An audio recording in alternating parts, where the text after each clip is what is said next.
halo Salve, perkenalkan nama saya Adelia Monica Octavia dengan NIM 24101003. Di sini saya akan menjelaskan isi materi diktat mata kuliah Ilmu Sosial Dasar yang telah saya buat yang berisi pertemuan 1-16.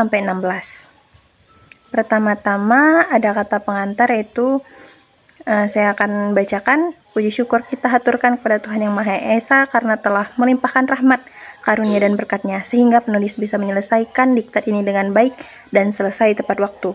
Diktat ini membahas mengenai rangkuman pertemuan pertama sampai pertemuan 16 mata kuliah Ilmu Sosial Dasar, materi yang disampaikan selama proses pembelajaran berlangsung. Tidak lupa juga penulis mengucapkan terima kasih kepada Bapak Yakobus Julianelis M.Sos sebagai dosen pengampu mata kuliah Ilmu Sosial Dasar yang telah membimbing penulis dalam mengerjakan tugas diktat ini. Penulis mengucapkan banyak terima kasih kepada teman-teman yang telah mendukung dalam proses pembuatan diktat ini.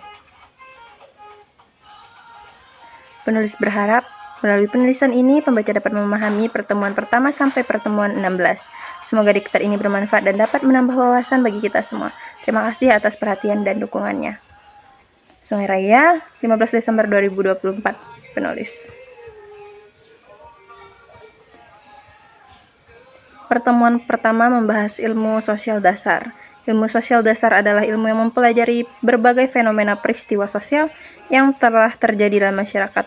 Tujuan utamanya adalah memberikan pemahaman dasar tentang konsep, teori dan realitas sosial yang terjadi di sekitar kita. Pengetahuan ini seringkali menjadi pengantar atau dasar untuk pemahaman lebih lanjut bidang-bidang ilmu sosial lainnya seperti sosiologi, antropologi, ekonomi, ilmu politik, dan psikologi sosial. Ada fenomena sosial yang terjadi dalam masyarakat harus disikapi dengan arif dan bijaksana. Fenomena ini bisa menjadi persoalan ketika kita tidak mau menghadapinya.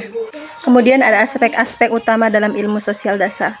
Manusia sebagai makhluk sosial. Interaksi manusia dalam kelompok adalah kunci dalam membentuk budaya, norma, dan nilai-nilai sosial. Melalui interaksi manusia belajar berbagi dan membentuk cara hidup mereka, yang pada akhirnya membentuk identitas dan struktur sosial mereka. Yang kedua, struktur sosial. Struktur sosial memiliki pengaruh yang besar terhadap organisasi, masyarakat, membentuk cara hidup, interaksi, dan peluang individu. Kelas masyarakat, kelas sosial, stratifikasi, institusi, dan peran yang dimiliki oleh individu dalam masyarakat semuanya saling terkait dan memengaruhi cara masyarakat berfungsi. Memahami struktur sosial sangat penting untuk memahami dinamika masyarakat dan tantangan yang dihadapi oleh individu dalam masyarakat. Yang ketiga ada kebudayaan. Dalam ilmu sosial dasar, budaya dianggap sebagai faktor yang penting untuk mempengaruhi perilaku dan cara berpikir individu. Memahami budaya sangat penting untuk memahami dinamika masyarakat, interaksi sosial, dan perilaku manusia. Yang keempat ada perubahan sosial. Perubahan sosial adalah proses yang kompleks dan berkelanjutan yang dipengaruhi oleh berbagai faktor.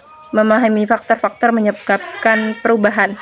Perubahan sosial sangat penting untuk memahami dinamika masyarakat dan tantangan yang dihadapi oleh individu dan masyarakat. Masalah sosial. Analisis masalah sosial adalah proses yang kompleks dan multidimensi. Contohnya masalah sosial yang muncul dalam masyarakat adalah kemiskinan. Pentingnya ilmu sosial dasar. Yang pertama, memahami perilaku manusia. Ilmu sosial dasar membantu kita memahami bagaimana manusia berinteraksi satu sama lain, bagaimana mereka membentuk budaya masyarakat, dan bagaimana mereka dipengaruhi oleh faktor-faktor budaya, sosial, dan ekonomi. Yang kedua ada analisis krisis, pengembangan empati, dan persiapan untuk studi lanjut. Pengertian ilmu sosial dasar. Ilmu sosial dasar merupakan mata kuliah yang atau bidang studi yang mempelajari konsep-konsep dasar yang berkaitan dengan fenomena sosial dalam kehidupan manusia. Ruang lingkup ilmu sosial dasar. Manusia kebudayaan, manusia dan lingkungan, manusia dan masalah sosial, interaksi sosial dan perubahan sosial. Yang terakhir ada manusia dan teknologi. Pertemuan kedua membahas tentang individu dan masyarakat. Pengertian individu. Individu adalah satuan terkecil dari masyarakat yang memiliki ciri-ciri, karakteristik, serta kepribadian yang unik. Pengertian masyarakat adalah sekumpulan individu yang hidup bersama dalam satu sistem sosial yang terstruktur. Hubungan antara individu dan masyarakat. Yang pertama ada interaksi sosial, sosialisasi, peran sosial, Pengaruh masyarakat terhadap individu. Masyarakat membentuk perilaku, sikap, dan nilai-nilai individu. Norma-norma sosial yang ada dalam suatu masyarakat seringkali menjadi pedoman bagi individu dalam bertindak dan mengambil keputusan. Pengaruh individu terhadap masyarakat. Sebaliknya, individu juga berperan dalam membentuk dan mengubah masyarakat melalui inovasi, kepemimpinan, atau gerakan sosial. Individu dapat mempengaruhi perubahan sosial, budaya, dan nilai-nilai masyarakat. Yang keempat, konflik antara individu dan masyarakat. Kemudian perkembangan individu dalam masyarakat. Dan kemudian pertemuan yang ketiga adalah interaksi sosial. Interaksi sosial adalah proses di mana individu atau kelompok saling bertukar tindakan, sikap, atau komunikasi baik secara langsung maupun tidak langsung, dengan tujuan membangun hubungan atau mempengaruhi perilaku satu sama lain. Dengan arti lain, melalui interaksi ini, masyarakat terbentuk dan dipertahankan. Terdapat 4 ciri interaksi sosial, yaitu terdapat perilaku lebih dari satu, adanya komunikasi, adanya respon, dan terakhir bersifat timbal balik. Kemudian 2 syarat interaksi sosial, yaitu kontak sosial dan komunikasi. Bentuk-bentuk interaksi ada interaksi asosiatif, yaitu kerjasama, akomodasi, asimilasi, dan akulturasi. Interaksi disosiatif terdapat 3 bentuk, yaitu persaingan, konflik, dan kontravensi. Ada fungsi interaksi sosial, yaitu membentuk identitas berdasarkan pengalaman dan hubungan orang lain, bersosialisasi dengan sesama, membentuk kelompok seperti keluarga, komunitas, organisasi, dan masyarakat, menyesuaikan perilaku dengan tempat dan keadaan, dapat mengontrol dan menjalankan norma yang berlaku. Kemudian pertemuan keempat, nilai dan norma sosial. Nilai sosial adalah konsep atau keyakinan yang dianggap menjadi pedoman dalam bertindak serta berperilaku. Nilai sosial mencerminkan apa yang dianggap baik, benar, dan diinginkan oleh warga masyarakat. Ciri-ciri nilai sosial itu bersifat abstrak, umum, dipelajari dan diturunkan, dan bersifat relatif. Jenis-jenis nilai sosial ada nilai material, nilai vital, dan nilai kerohanian. Fungsinya menjadi pedoman perilaku, pengadilan sosial, pembentuk identitas, dan pemersatu masyarakat. Contoh nilai sosial adalah kejujuran, keadilan, kesopanan, dan gotong royong. Ciri-ciri norma sosial bersifat mengikat, kolektif, dinamis, dan memiliki sanksi. Jenis-jenis norma sosial yaitu norma agama, norma kesusilaan atau moral, norma kesopanan, dan norma hukum. Fungsinya mengatur perilaku masyarakat agar sesuai dengan harapan masyarakat. Contohnya adalah norma agama, kesopanan, dan hukum. Peran nilai dan norma dalam kehidupan sosial. Mengatur perilaku sosial, menjadi pedoman bertindak dan kontrol sosial. Menjaga keteraturan dan stabilitas masyarakat, atau pencegahan konflik dan ketertiban sosial. Menjaga keteraturan dan stabilitas masyarakat. Sosialisasi dan pendidikan, mendorong perubahan sosial, menegakkan keadilan dan hak asasi, serta memfasilitasi interaksi sosial. Pertemuan kelima yaitu kebudayaan. Kebudayaan adalah keseluruhan sistem, nilai, norma, dan pengetahuan adat istiadat, seni, hukum, dan kebiasaan yang dimiliki oleh suatu kelompok atau masyarakat dan diwariskan dari generasi ke generasi. Kebudayaan juga mencakup segala aspek kehidupan manusia yang mempengaruhi cara mereka berpikir, bertindak, dan berinteraksi di lingkungan masyarakat. Pada zaman sekarang ini harus cepat berpikir, cepat bertindak, tetapi tidak bertindak dengan bijaksana dan bertindak dengan bijaksana dan mampu berinteraksi dalam masyarakat. Terdapat beberapa unsur kebudayaan, yaitu bahasa, sistem pengetahuan, sistem sosial dan organisasi sosial, sistem peralatan hidup dan teknologi, sistem mata pencarian hidup, sistem religi atau kepercayaan, dan kesenian. Fungsinya ada identitas sosial, pedoman perilaku, pengendalian sosial, pendidikan sosialisasi, pengintegrasian dan sosialisasi atau alat perubahan dan adaptasi. Proses pembentukan kebudayaan yaitu yang pertama internalisasi, yang kedua difusi, yang ketiga akulturasi, dan yang keempat adalah inovasi. Perubahan kebudayaan. Kebudayaan tidak statis, ia terus berubah sepanjang waktu. Perubahan budaya dapat disebabkan oleh berbagai faktor, termasuk kontak dengan budaya lain, perkembangan teknologi, perubahan lingkungan, dan perubahan sosial politik. Definisi kebudayaan. Kebudayaan adalah seluruh cara hidup yang berkembang dan dimiliki oleh sama atau sebuah kelompok atau masyarakat yang mencakup berbagai aspek seperti kepercayaan, nilai, norma, pengetahuan, adat istiadat, seni, hukum, dan kebiasaan yang sering diwariskan dari generasi ke generasi. Pertemuan ke-6. Struktur sosial. Struktur sosial adalah pola-pola organisasi dan hubungan yang mengatur interaksi antar individu dan kelompok dalam masyarakat. Ini mencakup berbagai komponen yang menentukan bagaimana kekuasaan, status dan peran dibagi, serta bagaimana individu dan kelompok berinteraksi satu sama lain. Struktur sosial memberikan kerangka kerja yang memungkinkan masyarakat berfungsi secara teratur dan terstruktur. Komponennya ada status sosial, peran sosial, kelas sosial, kelompok sosial, institusi sosial, norma dan nilai sosial, dan fungsi struktur sosial yang pertama mengatur interaksi sosial, menjaga keteraturan dan stabilitas, mempermudah sosialisasi, menentukan akses ke sumber daya dan kekuasaan, mengintegrasikan individu ke dalam masyarakat, dan menanggapi perubahan sosial. Jenis-jenis struktur sosial ada formal dan informal. Lapisan sosial, stratifikasi, dan mobilitas sosial. Lapisan sosial adalah pembagian masyarakat dalam strata atau lapisan-lapisan yang berbeda berdasarkan faktor tertentu seperti ekonomi, kekuasaan, dan prestise. Pembagian ini mencerminkan hierarki sosial dan menentukan posisi individu atau kelompok dalam struktur sosial. Ciri-cirinya ada hierarkis, berbeda dalam akses dan tersusun. Contohnya, kelas atas memiliki kekayaan, kekuasaan, dan prestise tinggi, seperti pengusaha besar, politisi, atau anggota keluarga kerajaan. Kelas menengah memiliki tingkat pendidikan yang baik, pendapatan yang baik, seperti profesional, pegawai negeri, atau pengusaha kecil. Kelas bawah dengan pendapatan rendah, akses terbatas ke sumber daya seperti pekerja kasar, pengangguran, atau masyarakat miskin. Stratifikasi sosial. Sistem pengoblokan masyarakat berdasarkan kriteria tertentu yang menciptakan lapisan-lapisan sosial yang berbeda. Ini mencakup cara-cara masyarakat membagi individu dan kelompok dalam hierarki sosial, seringkali berkaitan dengan kekayaan, kekuasaan, dan prestise. Jenis-jenisnya ada stratifikasi ekonomi, sosial, politik, dan gender. Teori stratifikasi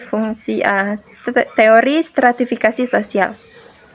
Teori fungsi menyatakan bahwa stratifikasi sosial memiliki fungsi positif untuk masyarakat dengan memotivasi individu untuk mencapai posisi yang lebih tinggi dan memenuhi peran yang diperlukan. Teori konflik menyatakan bahwa stratifikasi sosial mencerminkan konflik antara kelompok yang memiliki kekuasaan dan kelompok yang tidak memiliki kekuasaan, dan stratifikasi ini seringkali menghasilkan ketidakadilan dan eksploitasi. Yang ketiga, mobilitas sosial. Jenis-jenis mobilitas sosial ada mobilitas vertikal, naik dan turun, mobilitas horizontal, dan kemudian faktor-faktor yang mempengaruhi mobilitas sosial seperti pendidikan, ekonomi, keluarga dan jaringan sosial, serta kebijakan sosial. Mobilitas sosial dalam masyarakat. Ada mobilitas sosial terbuka dan tertutup. Kemudian pertemuan ke-7, lembaga sosial. Struktur organisasi dan sistem norma yang ada dalam masyarakat yang bertujuan untuk memenuhi kebutuhan dasar sosial dan mengatur perilaku anggotanya. Fungsi-fungsi lembaga sosial yaitu sosialisasi, pengaturan perilaku, penyediaan kebutuhan sosial, pencegahan keadilan, interaksi sosial, dan perubahan sosial. Jenis-jenis lembaga sosial ada keluarga, pendidikan, ekonomi, agama, hukum dan peradilan, kesehatan, dan perintah, media, dan komunikasi. Fungsi peran dan lembaga sosial dalam masyarakat. Fungsi sosialisasi, fungsi pengaturan perilaku, fungsi penyediaan kebutuhan sosial, dan fungsi penegakan keadilan. Fungsi penegakan keadilan, fungsi perubahan sosial, fungsi penyediaan struktur dan organisasi, serta fungsi dukungan emosional dan sosialisasi. Pertemuan ke-9. Mobilitas sosial dan perubahan sosial. Mobilitas sosial adalah pergerakan atau perubahan posisi individu atau kelompok dalam struktur sosial. Faktor yang mempengaruhi mobilitas sosial ada pendidikan, ekonomi, perubahan sosial dan ekonomi, dan kebijakan pemerintah. Perubahan sosial adalah transformasi atau pergeseran dalam struktur dan pola kehidupan masyarakat yang mencakup perubahan nilai, norma, sikap, perilaku, dan lembaga, serta sistem sosial secara keseluruhan. Sifat perubahan sosial ada lambat dan cepat. Faktor yang mempengaruhi perubahan sosial ada teknologi, kebudayaan, kebijakan pemerintah, serta lingkungan alam. Teori mobilitas sosial. Ada teori fungsionalisme. Menurut teori ini, mobilitas sosial berfungsi untuk menempatkan individu sesuai dengan kemampuannya dalam masyarakat. Teori konflik yang dipopulerkan oleh Karl Marx melihat mobilitas sosial dalam kerangka ketidaksetaraan dan perjuangan kelas. Teori interaksionisme simbolik. Teori ini menyoroti pentingnya makna sosial dan interaksi dalam proses mobilitas. Teori struktural. Dalam mobilitas sosial menjelaskan bahwa pergerakan status individu dalam hierarki masyarakat tidak hanya bergantung pada usaha pribadi, tetapi juga dipengaruhi oleh struktur sosial seperti sistem ekonomi, pendidikan, dan politik. Teori mobilitas status oleh Pitirim Sorokin menggambarkan pergerakan individu dalam struktur sosial, baik secara vertikal, naik turun dalam hierarki sosial maupun horizontal, berpindah posisi tanpa mengubah status sosial. Teori mobilitas sosial struktural dan individual. Teori mobilitas sosial struktural dan individual menguraikan bahwa perubahan faktor struktur sosial seseorang bergantung pada faktor struktural dan individual. Teori perubahan sosial menjelaskan bahwa masyarakat selalu mengalami ekonomi dan budaya. Mengalami perubahan baik secara perlahan maupun cepat, karena berbagai faktor seperti teknologi, ekonomi, dan budaya. Yang pertama ada teori konflik, yang banyak dipengaruhi oleh pemikiran Karl Marx, melihat bahwa masyarakat dipenuhi oleh konflik antara kelompok yang berbeda kepentingan, terutama terkait kekuasaan dan kekayaan. Yang kedua, teori siklus. Teori ini menyatakan bahwa perubahan sosial dalam masyarakat terjadi karena secara berulang dan siklus. Teori modernisasi. Teori ini menjelaskan bahwa masyarakat berkembang melalui tahapan-tahapan untuk mencapai tingkat kemajuan tertentu, seringkali berdasarkan model negara maju. Teori kebergantungan berfokus pada ketergantungan negara-negara berkembang seperti negara-negara maju, di mana negara-negara berkembang seringkali menjadi penyediaan bahan baku atau tenaga kerja murah bagi negara maju. Teori interaksionisme simbolik berpendapat bahwa makna dalam masyarakat diciptakan melalui interaksi dan simbol yang digunakan individu dalam berkomunikasi. Kemudian pertemuan ke-10, perubahan sosial di era globalisasi. Pengertian perubahan sosial di era globalisasi mengacu pada proses di mana masyarakat mengalami perubahan dalam struktur, norma, dan nilai karena adanya interaksi dan pertukaran dengan dunia luar. Ini terjadi akibat peningkatan koneksivitas antar bangsa melalui teknologi, ekonomi, dan budaya. Misalnya cara berpakaian dan makanan di Indonesia kini banyak terpengaruh oleh tren global. Dampak perubahan sosial di era globalisasi. Perubahan sosial di era globalisasi berdampak besar pada ekonomi, budaya, dan politik. Secara ekonomi, globalisasi membuka peluang baru tetapi juga meningkatkan persaingan dengan negara lain. Di sisi budaya, gaya hidup dan nilai-nilai asing semakin mempengaruhi masyarakat, bisa mengancam budaya lokal. Dampak ekonomi globalisasi yang memungkinkan arus modal, barang, dan tenaga kerja untuk bergerak lebih bebas, yang berdampak pada ekonomi lokal dan nasional. Dampak budaya, globalisasi membuat masyarakat lebih mudah mengakses dan mengadopsi budaya asing.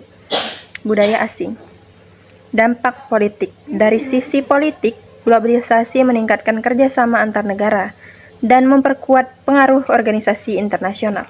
Namun hal ini juga membuat kebijakan suatu negara lebih dipengaruhi oleh kepentingan global yang bisa bertentangan dengan kebutuhan lokal. Faktor-faktor pendorong perubahan sosial di era globalisasi. Yang pertama, mobilitas penduduk. pendidikan global dan ekonomi global. Tantangan perubahan sosial di era globalisasi. Ada identitas budaya, kesetaraan sosial, dan perubahan nilai dan norma. Peran teknologi. Teknologi berperan besar dalam mempercepat perubahan sosial di era globalisasi. Dengan adanya internet, orang bisa mendapatkan informasi dari berbagai negara secara instan. Contoh kasus perubahan sosial di era globalisasi. Kemudian respon terhadap perubahan. Salah satu contoh nyata perubahan sosial ini adalah popularitas aplikasi ride-hailing seperti Gojek dan Grab di Indonesia. Kehadiran mereka mengubah cara masyarakat mengakses transportasi dan memberikan peluang kerja baru bagi banyak orang. Namun ini juga menantang industri transportasi konvensional dan mengharuskan pemerintah membuat regulasi yang sesuai. Pertemuan ke-11. Masalah sosial, kemiskinan, dan pengangguran.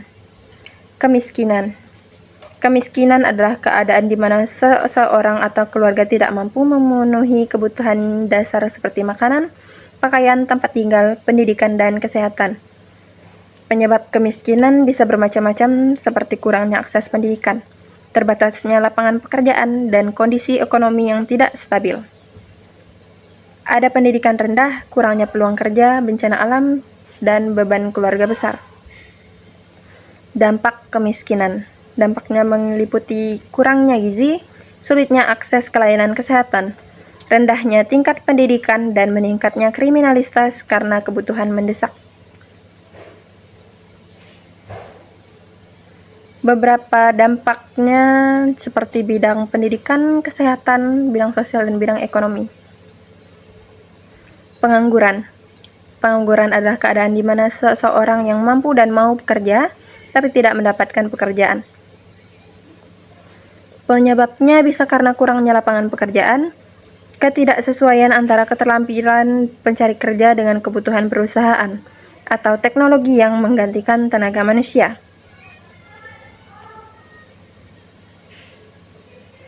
Dampaknya termasuk menurunnya pendapatan keluarga, meningkatnya stres, dan masalah sosial seperti kriminalitas. Kemudian pertemuan ke-12, kesenjangan ekonomi dan keterbatasan akses pendidikan. Kesenjangan ekonomi. Kesenjangan ekonomi adalah perbedaan besar antara orang kaya dan orang miskin dalam hal pendapatan atau harta. Penyebabnya terjadi karena ada orang yang punya kesempatan lebih besar untuk sukses, seperti pendidikan tinggi atau pekerjaan bagus, sementara yang lain tidak memilikinya. Perbedaan kesempatan, pembagian sumber daya yang tidak merata, dan kebijakan yang tidak adil. Dampaknya, orang miskin semakin sulit memperbaiki hidupnya, sementara orang kaya terus bertambah kaya. Keterbatasan akses pendidikan. Keterbatasan akses pendidikan berarti tidak semua orang punya kesempatan yang sama untuk bersekolah. Penyebabnya karena biaya sekolah yang mahal, lokasi yang sulit dijangkau, atau kurangnya guru. Dampak keterbatasan akses pendidikan adalah anak-anak yang tidak sekolah sulit mendapatkan pekerjaan yang layak di masa depan, sehingga mereka tetap hidup dalam kemiskinan. Pertemuan ke-13. Diskriminasi, intoleransi, dan kerusakan lingkungan. Diskriminasi adalah perlakuan tidak adil terhadap seorang atau kelompok berdasarkan perbedaan seperti suku, ras, agama, atau status sosial. Penyebabnya sering terjadi oleh prasangka atau stereotip yang menganggap kelompok tertentu lebih rendah. Prasangka atau stereotip, kurangnya pendidikan tentang kesetaraan dan hak asasi manusia, pengaruh budaya atau tradisi, media yang tidak adil, dan ketidakpedulian terhadap keragaman. Dampak diskriminasi dapat menyebabkan perpecahan sosial, kesulitan dalam memperoleh pekerjaan, serta akses terbatas terhadap layanan dan pendidikan. Di bidang sosial, ekonomi, dan psikologis, intoleransi adalah sikap tidak mau menerima atau menghargai perbedaan, baik itu dalam agama, budaya, atau pandangan hidup. Penyebabnya sering muncul karena kurangnya pemahaman tentang keragaman budaya, agama, atau ras. Kesalahpahaman informasi yang salah, dan pengaruh lingkungan sosial yang tidak mendukung penerimaan perbedaan juga dapat memperburuk intoleransi.